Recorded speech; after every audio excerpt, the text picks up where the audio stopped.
Welcome back to my channel RMB EduTech. আশা ৰাখিছো আপোনালোক সকলো ভালে আছে আৰু আজিৰ এই ভিডিঅ'ত আমি আলোচনা কৰিব লৈছো অসম লোক সেৱা আয়োগ আসাম পাব্লিক সাৰ্ভিস কমিশনৰ এটা লেটেষ্ট আপডেট আৰু আপডেটটো আমি এবাৰ চাই লম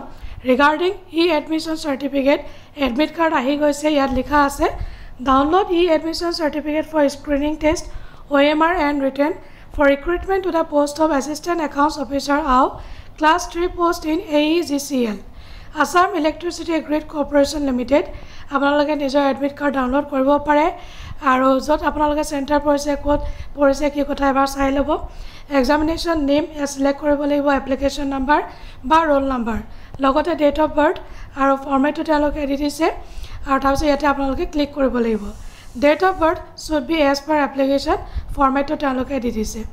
আৰু লাষ্ট টাইম এপিডিশনাল এক্সাম কেনেকুৱা আহিছিল পেপাৰ আপোনালোকে গম পাইছে তো এইজিছলৰ কাৰণে আপোনালোকে এট লিষ্ট এসএ পেপাৰ কিখন এসএত কেনেকুৱা ধৰণৰ বাৰ্নিং ইস্যুজ হৈছে কি হৈছে মই লিষ্ট এখন দি দিম বাৰু আপোনালোকে এবাৰ চাই যাব আৰু একাউন্টছৰ কোৱেশ্চনবিলাক কেনেকুৱা দিছিলে আৰু জিকে হওক ষ্টেটমেন্ট বেছড আছিলে এনালাইটিকেল বেছড আছিলে হেমতে আপোনালোকে প্ৰিপাৰেচন কৰিব আশা ৰাখিছো ভিডিঅটো ইনফৰমেটিভ যদি ইনফৰমেটিভ হয় তেতিয়ালে এটা লাইক কৰি দিব চেনেলটো সাবস্ক্ৰাইব কৰিব নাপাহৰিব লগতে ভিডিঅটো শ্বেয়াৰ কৰিব নাপাহৰিব আজিলৈ আহো বাই বাই টেক কেয়াৰ জয় হিন্দ